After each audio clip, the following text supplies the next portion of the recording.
La grosse enquête de l'invité avec Dr Philo. C'est la grosse enquête et les informations de sources non concordantes. C'est vrai que le Massa, vous voyez, Pilim Palam, c'est des vraies informations qui sont là. Ça, c'est même pas sur les réseaux sociaux.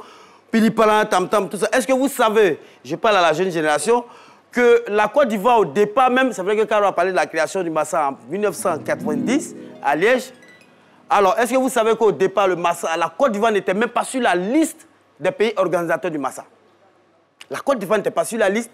Il y avait le Zaïre, il y avait même le Bénin. C'est de grosses informations. Le directeur même, il est étonné. Mais je sais d'où je viens. Il y avait même le Bénin, le Zaïre. Et après vérification, comme il y avait un comité pour voir un peu quels sont les pays qui peut-être qui ont peut-être la capacité, sinon les moyens d'abriter, parce qu'ils ont leurs critères à leur niveau. Et donc, et surtout la détermination de feu Félix Houphouët-Boigny, c'est une histoire de 1900 à 80. Vous étiez là encore. Et Henriette Dagri-Diabaté était à l'époque ministre de la Culture. Et donc, cette détermination, cet engouement, Houphouët va dire, je voudrais qu'on organise le Massa en Côte d'Ivoire. Qui va dire non? Qui va dire non? Alors, Houphouët a dit... avec tout ça, Dieu merci, avec toute la volonté du père fondateur et de son ministre de la Culture de l'époque, Mme Henriette Dagri-Diabaté. La première édition a eu lieu en 1993. Et malgré tout, les pays voulaient... Voilà la grosse enquête. Parfois, il y a des questions qu'il ne faut même pas demander au directeur. Vous savez pourquoi vous avez des difficultés aujourd'hui? Parce que vous n'avez pas parlé des années Aura. Voilà. On a démarré, on est en blanc-noir, et vous n'avez pas parlé... C'était en couleur même, tout ça là. Oui, on est même plus en couleur. Et maintenant, on est en blanc-noir. Alors, on est en blanc-blanc. Et quand police demandait pourquoi le Massa, qui était le marché des arts du spectacle africain, devenu d'Abidjan, alors, il fallait me demander la grosse enquête. Alors, c'est parce que les pays, à l'époque, voulaient que ce soit une fête tournante. Voilà, le Massa ici, au Zaïre ici, au Bénin, au Togo et au tout. Mais avec la détermination toujours de Félix Houphouët-Boigny, c'est resté ici. Exact. Et depuis 1993, puisqu'ils ont décidé que le Massa se déroule seulement à Abidjan, donc c'est devenu le marché des arts du spectacle d'Abidjan. Grosse information pour vous. Alors, est-ce que vous savez que depuis le démarrage du Massa en 1993, il y a eu 3 directeurs qui sont succédés. Hein?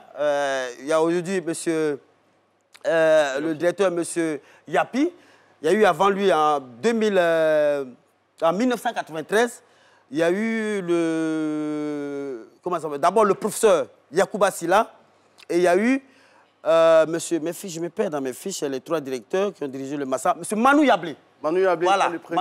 était le premier directeur. Était le premier directeur. Il y a eu le professeur Yacouba Silla. Et vous, M. Hervé Yapi. Et il y avait 3 disciplines à l'époque. C'est ça. Il y avait seulement la musique, le théâtre et la danse. Grosse information.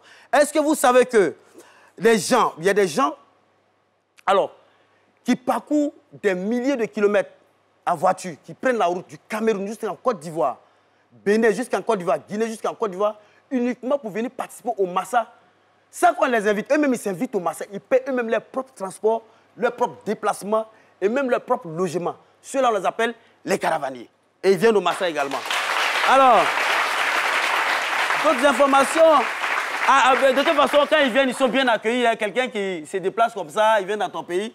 On ne les laisse pas comme ça. Et je pense bien que monsieur le directeur est là. Et quand c'est comme ça, quand même, on leur donne le minimum quand même, parce qu'ils se sont déplacés.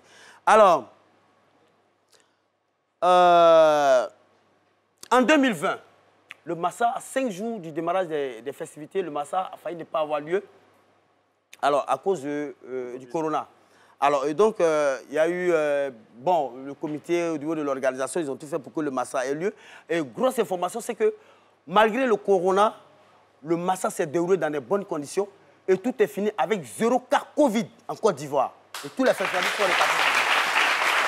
Et il y a eu plus, parce que puisque les gars qui sont arrivés, les troupes qui sont arrivées, donc avec l'évolution de la maladie, de la pandémie et autres, tout ça, et donc les frontières étaient fermées. Il y a eu plus de 200 personnes qui sont restées à Abidjan et qui ont été logées, nourries par le comité d'organisation pendant 3 mois avant de repartir chez eux. Et tout ça, c'est à féliciter. Il faut féliciter le comité.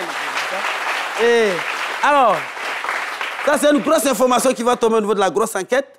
Alors, est-ce que vous savez qu'El Influemento a influencé le Massa à son époque? En 2014, Didier Arafat, alors, qui devait prester, il devait avoir un spectacle, lui et Alpha Blondy, il a reçu un cachet de 4 millions. C'est son manager qui allait prendre l'argent là. Le jour du spectacle, Arafat n'est pas venu. C'est Alpha Blondy qui est venu.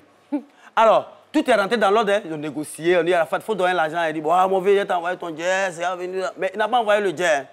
Mais, c'est qu'Arafat, avec des parrains, tout ça, tout a été bien orchestré, bien organisé. Mais à la fin du spectacle de Alpha Blondy, alors, puisque les organisateurs, ils avaient peur. On connaît les Chinois. On dit Arafat est là, puis Arafat ne vient pas. Mais Alpha Blondy a tellement joué le jeu, a tellement assuré qu'à la fin du spectacle, les gens même ont dit Arafat arrive, les gens sont sortis de la salle. Ils disent non, c'est pas la peine, Alpha Blondy a déjà assuré. Deux fois plus mais il y a une anecdote à ce niveau-là. Et donc, quand le directeur, M. Yacouba Konaté à l'époque, bon, il a un collaborateur qui lui a dit, ah bon, comme Arafat est décédé, et puis il a notre 4 millions là. C'est une anecdote, hein. Donc à la fin, vous riez. Il a dit, bon, comme il est décédé, bon, allons à ses obsèques, et puis donnons une enveloppe de 4 millions. Maintenant, si on va dire, voilà, 4 millions pour la famille, puis après on reprend. Comme il nous devait 4 millions, on reprend la Et pour finir, aujourd'hui, le Massa est bien structuré, bien coordonné. Et même aujourd'hui, les artistes locaux qui s'en plaignaient, parce que les artistes locaux pensaient que généralement, le Massa, c'était généralement ceux qui venaient d'ailleurs. Chaque fois, on dit non, on fait la papelle aux étrangers. Et non. Aujourd'hui, Zongo l'a dit, le directeur l'a dit, il y a un appel à candidature. Et tous les artistes locaux aujourd'hui sont traités au même titre que ceux qui viennent d'ailleurs, et le même cachet.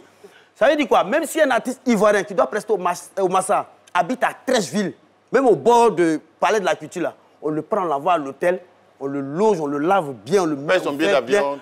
Billet d'avion, tout, même s'il ne se déplace pas. C'est comme s'il y a un avion même au sein du palais de la culture là-bas. Merci. Et on dit que... Merci Stella on applaudit très fort. Docteur Philo. Ça a eu tout de même beaucoup de temps. Merci infiniment pour toutes ces informations.